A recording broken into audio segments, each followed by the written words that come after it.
want to go. Oh, so that made the podcast. All right, MMA Maniacs, it's time once again for your weekly MMA podcast called Split Decision, brought to you from the Ruloff Family Inc. studios. It is Bueller and Dodge on the mics. You can download this, of course, from Spreaker, Stitcher, and SoundCloud, as well as iTunes. Our website, please check it out, splitdecisionmma.com. It's nothing fancy, but we like getting hits. Also, you can check out Facebook, get us Split Decision MMA Podcast, give us a like, SD_MMA on Instagram and Twitter. Make sure you check out the... I was taking a hit. Nice. Check out Memory Tag. It's a company that's owned by some of the fighters. Team Alpha Male. It's a new kind of greeting card. If you're using a regular greeting card and it's not a Memory Tag greeting card, it's just lame. It's just lame. They have thank you cards? I wonder if they have thank you cards. They have. You can make whatever. Yeah. You actually you send the card. You send the card. They scan the card and they get to see their video on whatever form of thing they scanned it with. If I could do that, just make a generic thank you card out of it. Then hell yeah. Yeah, you could send. You could send a strippergram actually. Thank you. Just have an insert. Thank you for the shirt. Also, AmericanaMMA.org. You can check them out for all your fight apparel needs. With that being said, we're going to go ahead and jump into some news here before we check out. We have to go over fights from last weekend, right? Fights from last weekend and fights coming up this Saturday. UFC on 14 is UFC on Fox 14 is coming up, and then of course next week we'll go over the. Oh wait, I'm not going to be here next week, so next week you guys will go over the next UFC. Yeah. So we'll jump in. We'll call you in. Sure. I will not hold the phone up to the microphone like this. I will not be sober in Vegas. If we call him in Vegas, he'd be like, "Where's the fight? Where? I'll be in somebody's trunk. I will report if I see any fighters while I'm out there, though. All right, so jumping in with Barao versus Dillashaw to rematch. Yeah, so we have a whole bunch of fights that just got announced. The big one, obviously, is going to be Barao Dillashaw, UFC 186. That'll be the main event.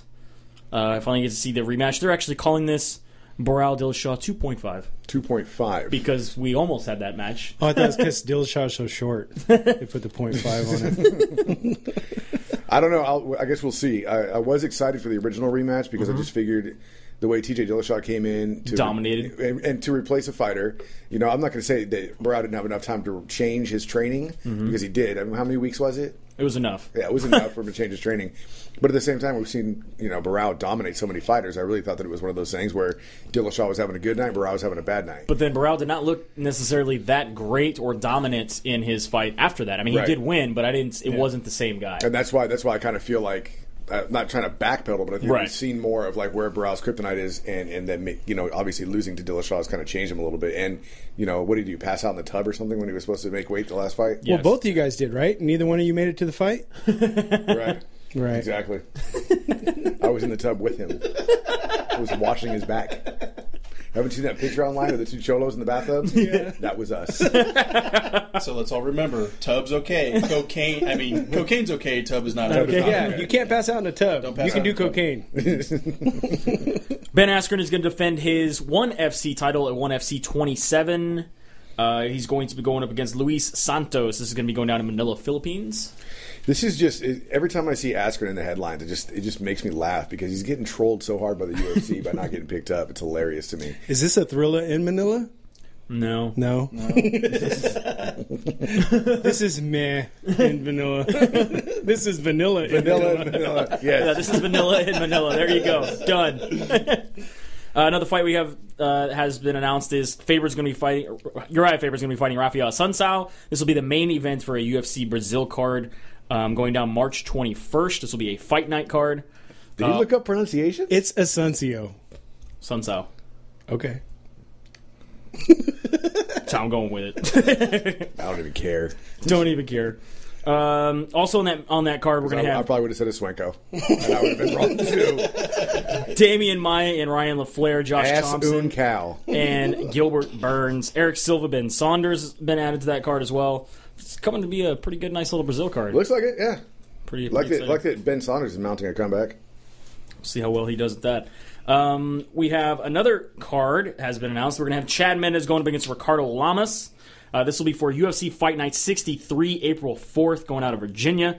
Added to this card recently is Benson Henderson versus George Masvidal. Bobby Green, Masvidal's original opponent, is injured. Benson Henderson gets the jump, gets to get put in against that fight. He's pissed right now. That's a little unhappy. Also added recently was Liz Carmouche against Lauren Murphy. Lauren Murphy coming off of is a former Invicta champion. Cool. So yeah, again, another fight. Dustin Poirier, Diego Ferreira. Michael Chesney against Mitch Clark. This is a fight night? This will be a fight night. This will be probably most likely on Fox Sports 1. Okay, cool. Any of those fights really excite you? Are you happy to see any of those? I'm happy that Benson Henderson is like really, pulling up his pants and jumping back in the cage especially after that horrible decision loss that he got. He wanted to fight this week. Yeah. Oh, I mean, we'll get to it, but damn, yeah. It's like he could have done one of two things. He could have like taken some serious time off to reflect on that, or he could have just said, you know what, fuck it, which is what he said he was going to do after the fight. Yep. Let me fight now. So good for him. Another fight for Bellator has been announced for February 27th. Bellator 134. You have the main event's going to be Emmanuel Newton, their champion, going up against Liam McGreary. Also added to that card is going to be King Mo, going up in weight to heavyweight to fight Czech Congo. That's exciting. That's an exciting fight. Yeah, I like that. That would be a really good time, except for Czech Congo sucks at wrestling. So, also on that card, I like to see James Thompson, the guy whose ear exploded against Kimbo, going up against Bobby Lashley. That's what I thought. This actually looks like a fun card. I like this card because then you got the Predator fighting too. Yeah. Yeah. All right. You also got Paul Daly going up against Andre Santos. Sokoju, which I was just thinking about him the other day. I was recently thinking about. I was thinking that Reebok recently changed their logo to look like the Predator symbol that he used to lock in and kill people with. Did you ever notice that? You got to look. It's the exact same symbol. Okay. The new Reebok little triangle is the same thing that Predator uses to lock on and kill people. And technically, that would make Sokoju the first Reebok athlete because he came out in a Predator mask, right? Yes. So he was the first. I agree with that. It just made sense to me. I was like, hey, wait a minute. Your MMA math is impeccable. So again, you can also see that fight going down. Again, that's February 27th, coming up at the end of next month. Cung Lee has decided to retire. What? He's retired from mixed martial arts. His lawsuit is still going forward. I thought he announced his retirement before he announced that he was part of the lawsuit. No, he had asked just to be released. From his contract. Okay. Now he's actually going to officially retire, and possibly because he won't be able to get another fight outside of the UFC because he's suing the UFC. Right. So why not retire? Probably makes the lawsuit easier. Possibly. Instead of being under contract. He just needs to do movies, man. Put him in The Expendables or Fast and Furious. 4. Expendables 4, Fast and Furious, 10? 9? 7's coming out. 7's coming out. I thought 8 was coming out. No, it's Furious 7. No. 9's the German release. Oh, that's what it was. 9! Luke Rockhold taking in the steps of Tim Sylvia, going on a television dating show. Except for he's doing it after he's been a champion and stuff like that. So that's interesting. Yeah, and we give Tim Sylvia a bunch of crap because he wasn't the only one on Blind Date. There was a bunch of other fighters that also signed up, and I believe at the time... Did Randy get on there? No, Randy wasn't on there. Handy Cortez? No. But Rockhold's not the Millionaire, though, right? He is the Millionaire. So he is going to be on... He was on an episode of Millionaire Matchmaker where this lady specializes in finding mates for people that have millions of dollars. And technically, he's a millionaire. Because that's really hard to do. Because he has $1 million. Well, no, the episode's actually kind of... The clip that I saw is actually pretty funny. Basically, he said I'm 29 years old. I have not had a girlfriend in 9 years. Does not mean I have not done anything. And she's like, so you're a player? He's like, no, I really want to settle down. I'm looking for that one girl now. And she's like, I don't believe you. I need to wash your junk off with alcohol. You're 9 years old and you're telling me that in 9 years you haven't had a girlfriend, she asked. What do you do, one night stands? Then she reached down and made a hand motion over his nether region. Has this thing been used a lot, she asked? Do I need to take alcohol and hose it down? Are we talking whiskey? And he even says, he's like, well, I travel a lot and I'm not saying that I don't like to have a good time. I would have said, well, wait a minute. Are you talking about whiskey in your mouth? Because if that's how you want to watch it, we could totally go there. Yeah, we can give my dick a bath in your whiskey mouth. That's fine. Let's go ahead and do that. So make sure you check out that episode in Bravo TV. Hey, look, Luke, if you're looking for a lifetime mate here, my neighbor down the street, she might be married with 2 kids, but she'll happily leave her family to come be with you. She told me that I have to call her every time that he fights. Wow. Yeah, she drunkenly told me that. All right. But she's in love with Luke Rockhold. Very good. Yeah. Very nice. Well, next time we interview him, we'll let him know. Okay. We always ask him about surfing. Might as well tell him about your drunk neighbor. My drunk teacher neighbor. Vanderlei Silva's decided to sue the Nevada State Athletic Commission. Okay. Saying that they exceeded their authority when they issued him a lifetime ban. Does he even understand those words? Nevada State Athletic Commission? Your authority. Look out on the horizon. What do you see? Lawsuits everywhere. Yeah. I'm going to sue the UFC. Why wouldn't you? Why not? Yeah, exactly. Well, why not? There's a felon who's suing the NFL over the Des Bryant call. What for? What? Because he lost money? I have no. I didn't read any more about it. Probably. UFC announced today on their Instagram and their Twitter that they are going to be going to 3 new in Europe countries. They're going to be going to Krakow, Poland, April 11th. I think it's pronounced Krakow. I was waiting for that. They're going to be going to Berlin, June 20th. Nothing in Berlin for that one. All right. I mean, you could do Glasgow if you want. In Glasgow, Scotland, July 18th. In the big event that's going to be going down in Poland, they have re-signed Krokop. Mirko Krokop will be fighting Gabriel Gonzaga, round 2. It's like 2001 all over again. Somebody texted to me today, and I was like, what year is it? I thought Krokop was done. He has not been fighting the UFC for quite some time. Yeah, I just figured that he was going to, because he's There was rumors that he was coming back. Earlier this week, he posted the UFC logo on his Facebook, and everyone went, oh, really? And then they announced this, so. I mean, because he's in the Croatian parliament, right? Yes. I thought he was just going to do that. And he's on the anti-terrorism squad. See, I didn't know he was still doing that. I thought he was just in the Croatian parliament. And he's a kickboxer. That's a frightening thing to know that he's like him and what was his name, Paul from Brazil, the cop. Paulo Thiago. Could you imagine those guys coming down here with a flashbang? Boom. Anderson Silva was also part of Bopa. Oh, that's right. Who's the guy in Ukraine? He was a UFC fighter too, right? Or a boxer that took over as I don't remember his name. Who, Fedor? No. I don't know. The Klitschko brothers? You got to give me more of that, man. You got to give me more than that. That one guy that's from the Ukraine, he was a boxer. He was part of the revolution that just happened. That's why I remember it. Viva la Revolution. Revolution! And I don't know if you recently saw this. Dave Herman, former UFC fighter, was recently arrested in Fort Wayne, Indiana. Nope, didn't know this. It was posted on the DeKalb? I can't pronounce that county, man. You pronounce the county. DeKalb? No, I don't know. Is that an L? You eat the corn? No, but I eat the cob.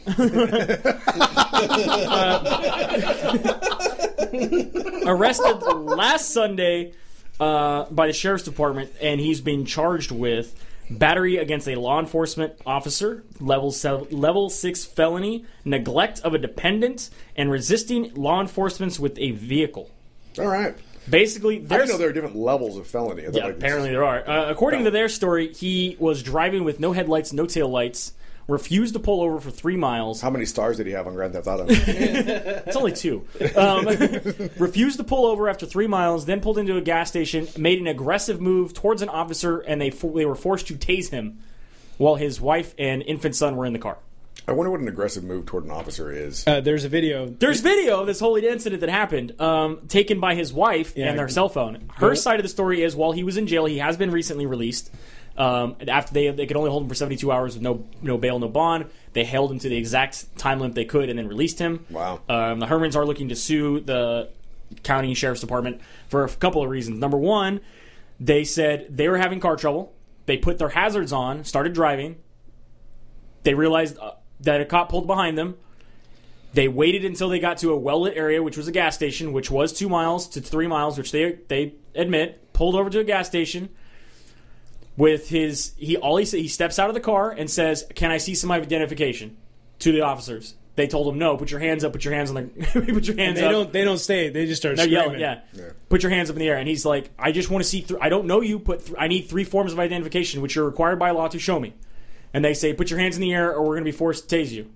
His hands are in the air. He's facing his vehicle, and he's like, "This is bullshit." He's like, You have to give me 3 forms of identification. He turns slightly, and they tase him. Hands still in the air. They tase him.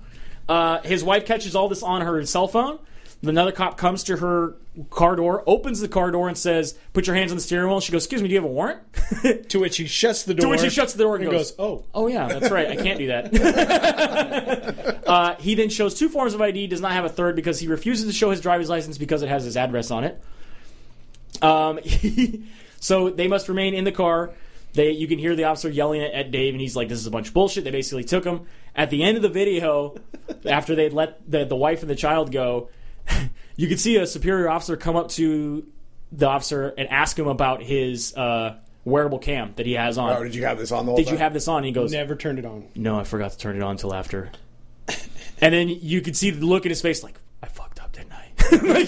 Because the cop just goes, "Ugh." Yeah, because the cop turns off camera to make sure he's off camera, says something, and the other cop has to go behind him and go, "What? What? What did you just say?" Yeah. And he's just like, ugh. And then he's like, "What about the dash cam?" And he's all, "Well, yeah, it should have a good... I don't think we had it on." Wow. So all the evidence that they have is from the Herman's cell phone camera. It does not look good. At least in my opinion. I'm no lawyer. This is a problem. It just does not look good. My favorite comment, though, is while Dave is on the ground saying, "Hey, I pulled over to a well-lit area that has cameras so that at least you didn't beat me up or try to shoot and kill me. Thank God I wasn't black." It's the piss-poor training the cops get in this country that really causes these issues, too, because he didn't do anything that he wasn't allowed to do. And right. When I was in the academy, they made sure to tell us that kind of stuff. Like, they're allowed to continue for X amount of time to a well-lit area, and you do have to provide identification. Yep. And we were told as citizens to make sure that we went to well-lit areas and to ask for something beside a badge. But you know exactly. And he says, "Well, I have a uniform." He's like, "Anybody can get a uniform." Right. Dude. But in that 2 to 3 miles, those cops are like, "This motherfucker ain't pulling over. We're gonna fuck him up." You know what? We're going on 3 miles. He hasn't pulled over. That's a kick, at least. At least a kick. 2 if he's black. Bubba, get out your nightstick. Learn today. He's like, "What are we at? We're at the 3 mile mark." No, this is a taser. Yeah. He's getting a taser. He's up to tasing. No, it's ridiculous. So hopefully they can get this resolved. And the fact that they held him for 72 hours with video evidence, like that's dumb on their part. Yeah. And like I said, better call Saul. Better call Saul. So and then 1-800-GENERAL now. That's car insurance. The general does not defend you in court cases. I Staccato tried. Baby, right? I tried. He does not care. I was like, "I got a motherfucking general." They're like, "That's your car insurance." Fuck. Hey man, when you're in jail and they give you the 3 phone calls, they don't tell you can't call cell phones. So I'm like, whose fucking number do I know? I'm like, who still has a rotary phone at home? I'm not calling my grandma. So call fucking the general. What's up? Who still has a phone that's an actual phone? Yeah. Exactly. Nobody. My grandma does. It's the only one I know that has a fucking regular phone. He called the liquor store. "Hey, Ray. Yeah. Ray, you outside the liquor store?" Yo, my credit's still good? Cool, come pick me up. That's not what this is for. I said pick me up. Come on, man, it's getting dark. It's almost shower time. Get me out of here. Yeah, and they always let you out at midnight. You never get out at a decent hour. No. I got out at 9 a.m. Did you? Yeah. Lucky dog. Look at this. Listen to us all. We all been in the clink. I did a Turnip County. And then we had obviously the biggest news that was coming out from last week. We had the one-on-one exclusive interview with Jon Jones that happened on Fox Sports 1. Did you get to see this? Yeah, whatever. Did you see this? I don't even care, dude. Whatever. He says, flat out, the reason he only went on one day is because he showed up, did a 6-hour interview, and they told him, "We don't think you're a drug addict. You should be able to go." Yeah, they said he didn't need... Did not need inpatient treatment. Care, yeah. That they will give him outpatient treatment. He can go home. They're going to test him randomly, like the Nevada State Athletic Commission does, right. Sometime between now and next year. And if he does have a problem, then they will bring him back. But they don't believe he has a problem. Well, no, because he parties. He's a recreational user. He parties. So you think it was like, "John, have you ever sucked a dick for cocaine?" Yeah, pretty much. No, I haven't. Okay, you're You ever good. suck a dick for weed? Because I've sucked dick for crack. But we do know that at least one of the things he said here was a lie. When they said, "Have you ever done cocaine before this?" And he said, "Well, I've dabbled a little bit, but not since like the UFC. Only in college. When we have obviously the poster on Reddit, it was again may or may not be true, but But it's not his just quoted was saying that it's not just a poster on Reddit. Once this happened, there were dozens of people, literally dozens of people that came out and said that there was some kind of involvement with Jones and cocaine, whether it was fighters or just people who were around the sport. So for him to say that is bullshit. My favorite thing Where about there's smoke, there's fire, dude. I mean, if there's that many people saying that, like, there's some kind of involvement with Jones, Jones and cocaine, or I saw him do it, or I was with him when he did it, or I know he does it, or something like that, don't bullshit us, man. This was scripted. This is such a bullshit one-on-one Where do you think interview. you got Jonesin? I'm Jonesin.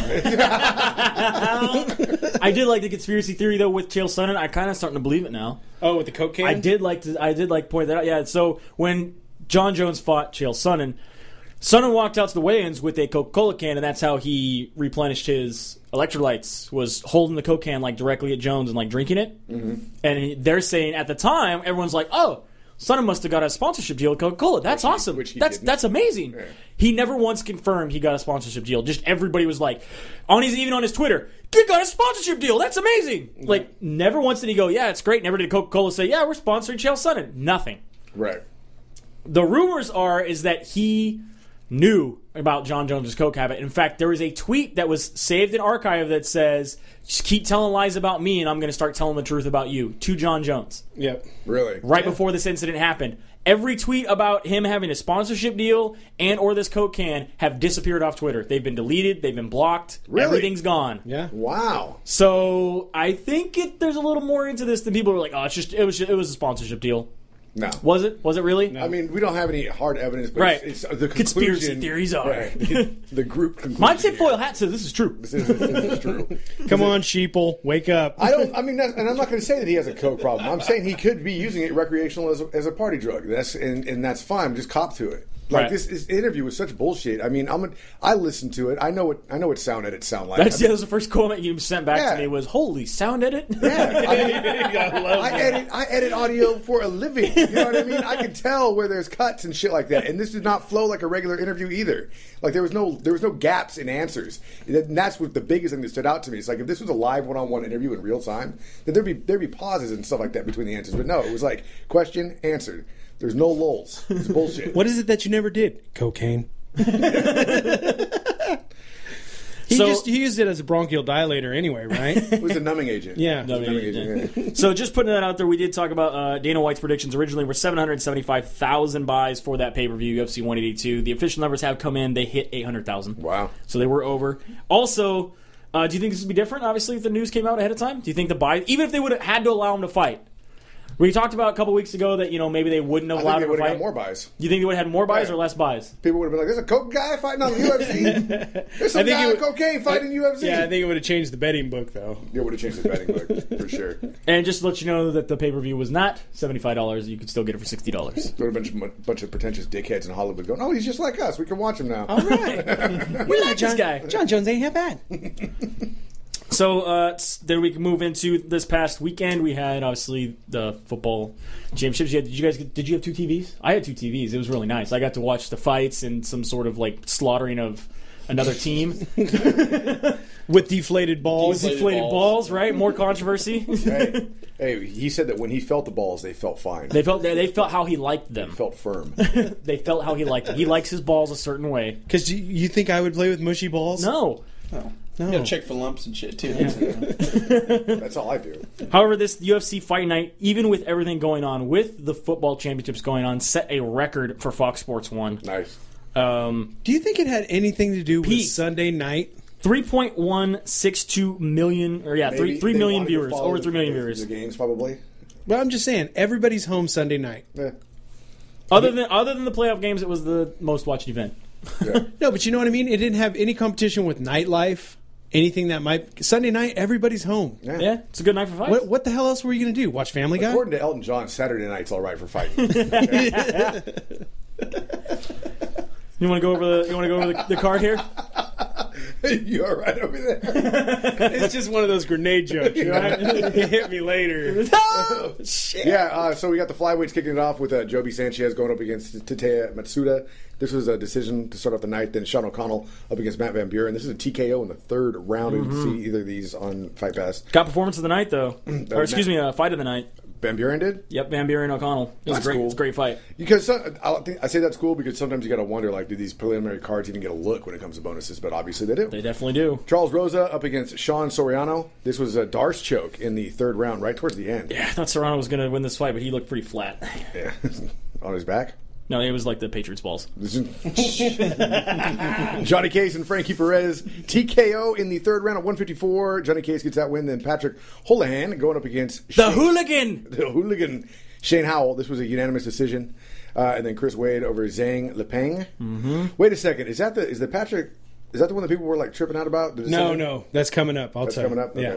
Zhang Lepeng, this was a decision as well. Lorenz Larkin TKO'd John Howard and busted his eyebrow open. It was crazy. Yeah, it looked like you could see skull. They called it a face pussy. It wasn't as bad as Ron Stallings. We'll get to that one. It's a head. Was not as bad as Ron Stallings, where he had a third eye open up on his face. Right. The technical term is head gina. Yeah, head gina. Okay. Face gina? Cathal Pendred. That's what this was robbery. Straight robbery. Even Rogan said. Rogan and Dana both said. Rogan just said their eyes wide open and goes, I don't know what just happened, but I just witnessed a robbery. Like that was his lead in from that fight, and Dana was like, yeah, I agree. Like that was horrible. They were like, grab your lucky charms and get out of the ring, Pendred. Yeah, Pendred, run. Was Cathal like wearing a bandana like a bandit? Bandito. It was horrible, dude. And Sean Spencer actually got paid his win money because the UFC thought he should have won. Yeah, everybody online was just pissed about that one. It was horrible. Gleason Tibau takes out Norman Park. Split decision, though. I thought Norman Park did a pretty good job. Just overall, Gleason Tibau controlled the fight a little bit more. I got home as the Donald Cerrone fight was starting, so I missed all this stuff. But good for Uriah Hall getting a TKO for Ron Stallings. Now that was the head gina. He had a third eye completely open. They stopped this in the middle of the round. Who was the original head gina? Was it Eastman? Marvin Eastman. That was Vitor Belfort, Marvin Eastman. Vitor Belfort hit him with an uppercut and split his eye from his top of his eyelid all the way back to about the middle of his forehead. Yeah. It looked like he got hit with an axe. He was a penny bank. Yeah. You could have fucked it. Maybe not you, but I could have. And then Donald Cerrone. This was a questionable fight here. Donald Cerrone got up against Benson Henderson. If you look at the fight metrics on this one, it had Benson Henderson landing a lot more strikes, with Donald Cerrone landing a lot more significant strikes. People watching the fight. It kind of went back and forth online. People watching the fight online said, without the commentary leading you in the favor of Benson Henderson, you could make a case for Donald Cerrone winning this one. Benson Henderson. How about Donald Cerrone's face after he got announced that he was the winner? Yeah, because he looked surprised and was like, I stole it. That's okay, I guess. And he even said in the press conference, he's like, I don't. Well, they need to give. I don't make the decisions, but I'll take it. I'll take it. I feel vindicated, but Henderson buckled over when the decision was announced. Hopping in place. Yeah. But I mean, for best controlled anger, he needs to get an award because he was pissed. And as he was right to be. As he was talking, it was coming out. Maybe this is karma for all those stolen decisions he's had in his recent fights. Yeah, maybe. It's possible. There were some ones that, while he was champion, especially that he maybe shouldn't have got. I mean, being a Cerrone fan like we all are in this room, I feel like shouldn't have been his decision. More of a shocker. They asked Cerrone if he wanted to fight in Colorado, and he said he needs to take some time off. Yep, I'm ready for a break. Really? Yep. He wants to go watch Super Bowl. He's going to go watch NASCAR. He's going to watch the Indianapolis 500. Hey, man, Jeff Gordon's last season. Got to be on top of that. Right, got to watch the rest of the Rainbow Royale. And then Conor McGregor absolutely put a clinic on Dennis Siver and made a lot of people believers. I had a guy who was at the bar with us. He doesn't really watch a lot. He every once in a while catches. He even said, he's like, I understand they're in the same weight class, but how are these guys both ranked in the top 10? This guy looks like he's ranked in the top 5, and this guy looks like he belongs on the prelims. That's how bad the beatdown was. Yeah, it was a beating. Very Diaz-esque in that fight, too. Yeah. Very much, with the flailing of the arms out and everything. I mean, I think once he realized he wasn't going to get hurt, he was okay with it. And he definitely changed his stance. He sunk real wide, and it started, but it did showboating a little bit. Dennis Siver could not reach him. No. But it was rumored that somebody in Siver's corner put $200,000 for him to make it out of the first, and they cleared that bet. They walked away with $45,000 on top of their $200,000. Really? Yeah. That's the rumor. So they almost made as much on the bet as Siver made in the fight. Siver only made like $65,000-$70,000. Just stay alive. Just for one round. Just run from him. Run from him. They're like count like and of course, 15 more seconds. Come on, man. How many times do you think he was knocked out though? There was a couple times. He looked a little. Yeah.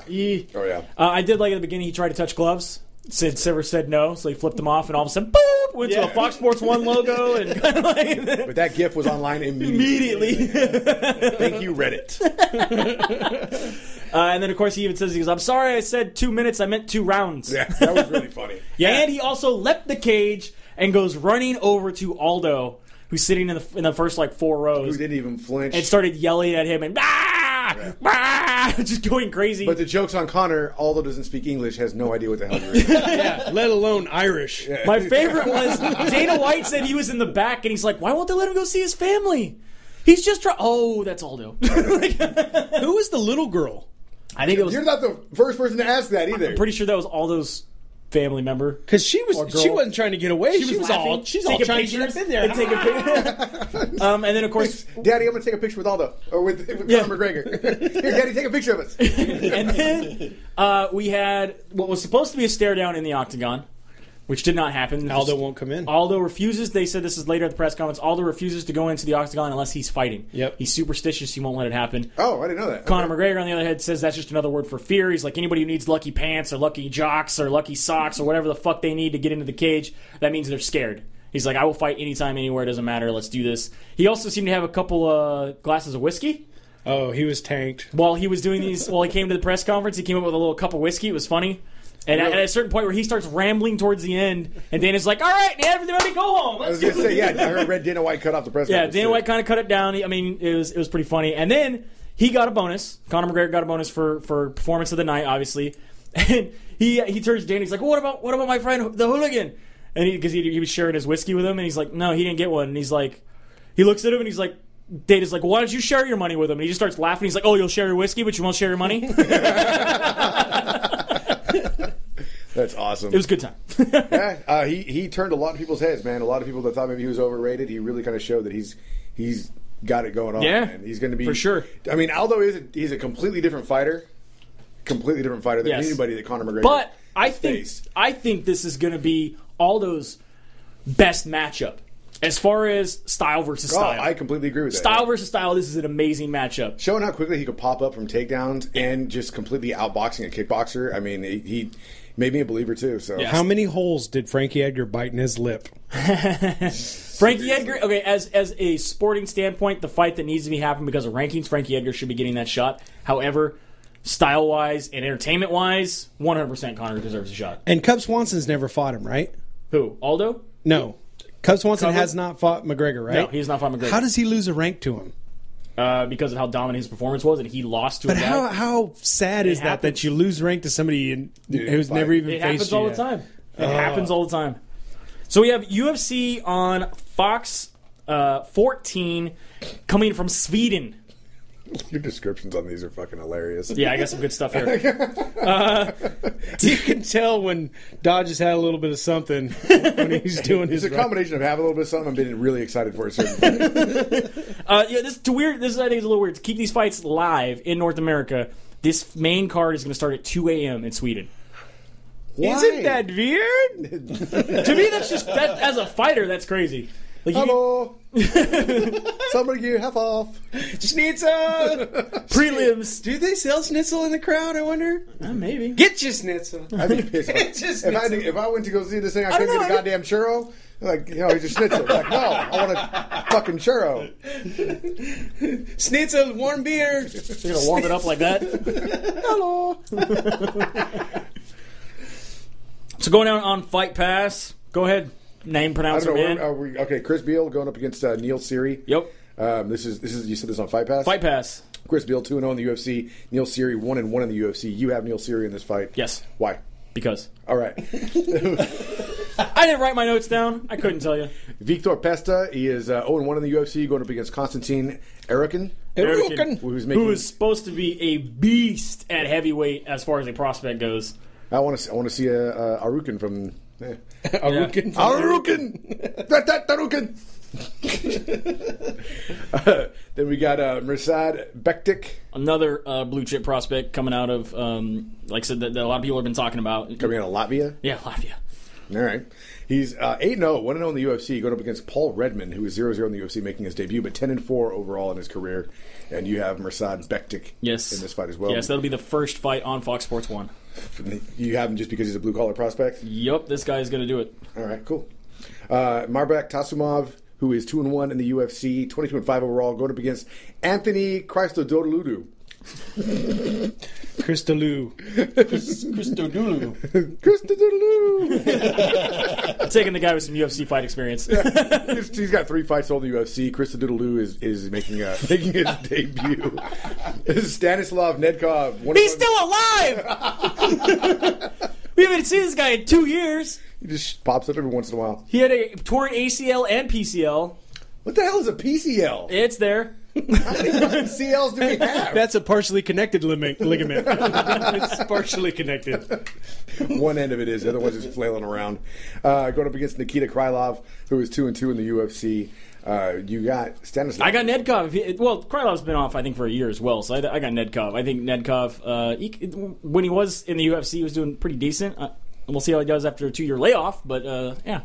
All right. I'll take Nedkov. And then Andy Ogle, who is 1-4 in the UFC, is going up against Makwan Amirkhani, who is making his UFC debut. So you're taking the guy with the UFC experience. Yep. Regardless of the fact that he's 1-4 in the UFC. He hasn't been able to show himself as well. He's due. He hasn't. Yeah. I mean, he's still put on good shows. It's not like he's been completely dominated. So yeah, I'm gonna take Ogle. I'm taking Amirkhani in this one. All right. Yeah. Kenny Robertson is going up against Sultan Aliyev. I like that. That's a cool name. Yeah, I'm gonna be taking the Sultan. I just like the name. I'll take it too. All right. Nicholas Masoki. Is that close enough? Albert Tumenov. You got 3-1 with Nicholas, and then Albert is 2-1. Pretty close in their records there. And you took Albert in this one? Taking Albert. Does he eat cheeseburgers also? Quite possibly, but not during fight week. Okay. Nobody's cutting weight.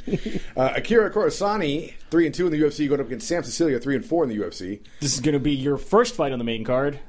And on Fox. You're taking Sam Cecilia in this one? Going to take Sam Cecilia, yeah. Kara Corsani never really impressed me that much. I mean, he did come off the Ultimate Fighter, but overall, I'll be taking Sam Cecilia. To get a beer fight, I'll take Corsani on it. I think it's going to be a good fight. I think it's going to be a barn burner for both of them. I think it's going to be get a beer fight. All right.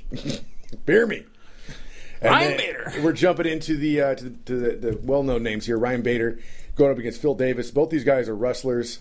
Ryan Bader has 11-4 UFC record. Phil Davis has a 9-2 record. Phil Davis also coming off a very disappointing loss to Anthony Rumble Johnson. You're taking Bader over Davis? Taking Bader. Okay, Davis is an NCAA champion, national champion, but his striking sucks. Yeah. Even though he's been training with Gustafsson, his striking sucks. I'm sorry. He does have good submissions. Which we definitely saw against Rumble how bad his striking was. He has good submissions, and his overall wrestling is good. I just don't know how well his MMA wrestling compared to Bader's MMA wrestling. You know, Bader was an All-American, not a national champion, but he was an All-American. Has a pretty good right hand and a good left hook, and he's able to use them quite well. If this stays standing, then Bader is... And that's what I think he's going to do, is I think he can use his wrestling enough to stay defensively, to keep it standing where he does have the advantage. I'll be taking Bader. Yeah, wrestling in reverse goes a long way. You're going to take Mr. Wonderful? I'm taking Davis, yeah. All right. I got to go with Bader on this one. Josh? I don't know enough. Josh fucking tuned out like 5 minutes ago. Yeah, I was thinking about something else. I'm sorry. This has been a test of the emergency broadcast. Dan Henderson, UFC veteran, MMA veteran. Yeah, good old Hendo. 30-12 overall, 7-6 in the UFC. Always puts on a good show. Going up against the Dream Catcher. Is that still who he is? I think so. Gegard Mousasi, whatever you want, how you want to pronounce it. I almost was going to say, since we got Hendo, we got Gaymo. Oh God! But then I realized Dreamcatcher may be better. Did you say Rimcatcher? Dreamcatcher. Gaymo Dreamcatcher? Gaymo, the Dreamcatcher. Gaymo Dreamcatcher. Even after Henderson said he's got another title run in him. He thinks he has another title running in? No, he doesn't. He's dropping back to middleweight. No, you don't. He likes to cut weight again all of a sudden. Always an exciting fighter, though. You know what he reminds me of? That, what's that song? Not as good as I once was. But I am as good once as I ever was. Yeah, that's Dan Anderson. Like, he's not as good as he once was. He's still got a heavy-ass right hand and still got good defensive wrestling, but he's a little slower. I know it looked bad when I was getting tossed like a rag doll. By Cormier threw me around. Then Gegard Mousasi, who's 35-2-2, 2-2 in the UFC overall. He was supposed to be the next Fedor. That's what I was just going to say. When he came over to Strikeforce, he was touted as the next Fedor. I mean, he is good everywhere. He left Fedor's camp, though. I wonder if that had any kind of effect on him. He looked good everywhere. He had good submissions. He had good striking. He had good jiu-jitsu. But I just haven't been able to... He hasn't been able to put them all together at the same time. Right. It's like all of a sudden he's really good striking and he wins a fight, and then it's like he's striking starts to suck, so he's really good at submissions and he wins a fight, and then but nothing flows as well as it should. He needs somebody like Jackson in his corner. When Jackson got on Cerrone, he's like, "Hey, whenever you want to get into second gear, that'd be great. Right. At any point, if you'd like to shift gears, that would be awesome." And the judges saw him do it. Yeah. Nobody else did. So I think Mousasi, though, I mean, I love Dan Henderson. He's always been one of my favorite fighters. I think the time is slowly passing him by, man. I completely agree with that. Put him in some legend fights, you know what I mean? Have him fight Nick Diaz. Fight the Masters. He's lost the step. He's lost the proverbial steps. Yeah, I mean, he had a great knockout over Shogun, who's also lost a step, but come on. Mostly due to that knockout. My problem here is that Dan Henderson, because of that big H-bomb, and Gegard Mousasi, his boxing sometimes is so lackluster. Like, I can see Henderson catching him. Yeah, I can see Henderson catching. I can see Henderson, but I think Henderson gets tired, which he's shown in his last couple fights. He gets tired in the later rounds, and if Mousasi can get it to the later rounds, he's going to win that. And that's what happens with age. I'm starting to realize the whole tired thing too. No, that's because you have a newborn and you don't like get a to sleep. flight of stairs. I'm tired. Used to make fun of your dog. Now you're tired. I know. I mean, I don't even know who to pick on this one. Really, that's a tough call for me. Because I see it in my head and I'm always wrong, but I see Henderson catching him with that overhand right. That'd be nice. I like but then that fucks up Mousasi's. Heart says Hendo. Money and brain says Gamo. We have branded a new fighter. Oh God! So then you have your main event with Alexander Gustafsson going up against Anthony Rumble Johnson. Now, Johnson made his return to the UFC in devastating fashion, coming in at 205 and just annihilating his opponents. Yes, including the murder of the well-known Antonio Nogueira. In 43 seconds. Rest in peace. I mean, he came in, he made Phil Davis look like an amateur, and he destroyed. Pure fucking power, man. Yeah, this guy is fucking. You see him with bodybuilders, and he looks ginormous. Yep. He doesn't have to cut weight anymore. He's happy. Yeah, it's crazy to me that he didn't do this before. Right? The guy this big wanted to fight at 170s. Yeah, where he was cutting. Yeah, that was my question. How many of his 9 and 4 were at 170? Half? Yeah. Because he's had 5 fights? 4 at 205 in the UFC. Okay, yeah. Yeah, so, I mean, we got a lot of...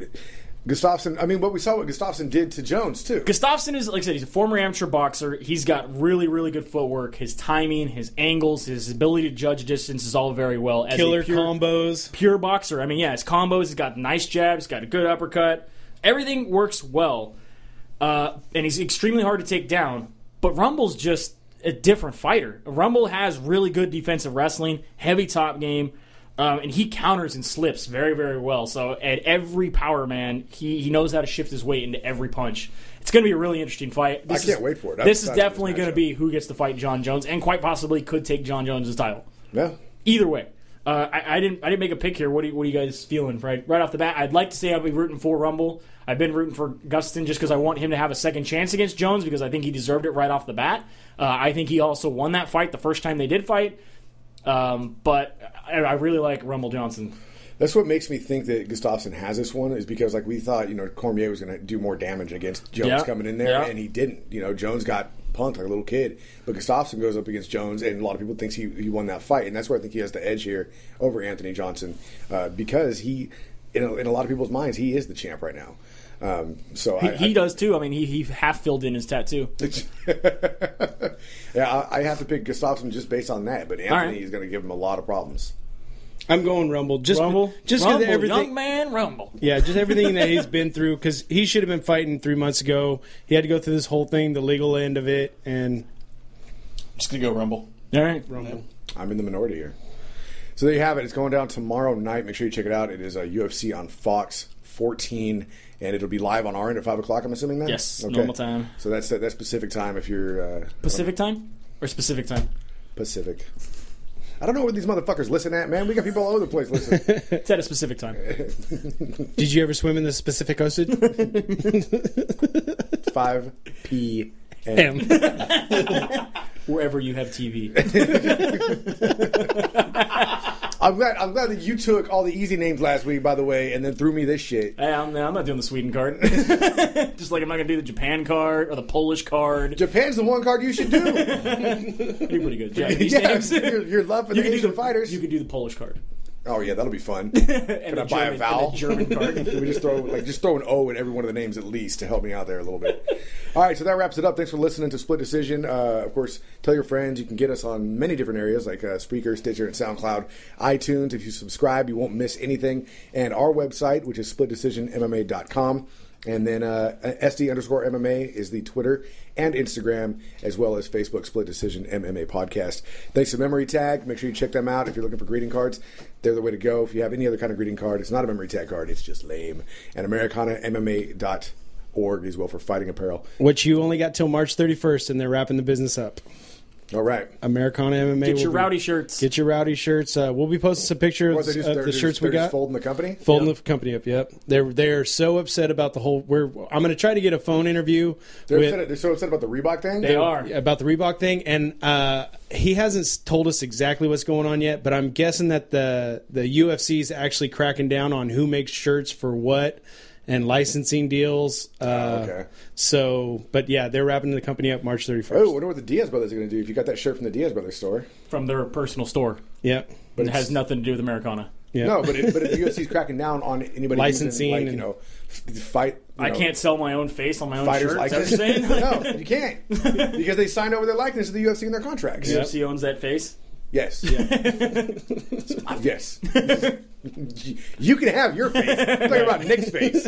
Nick's face is on my shirt. That nose and mouth is unmistakable. Nope. Trademarked. Don't be scared, homie. Anyways, Bueller and Dodge from the Ruloff Family Inc. Studios saying have a good night. We'll see you at the fights. This could be anybody.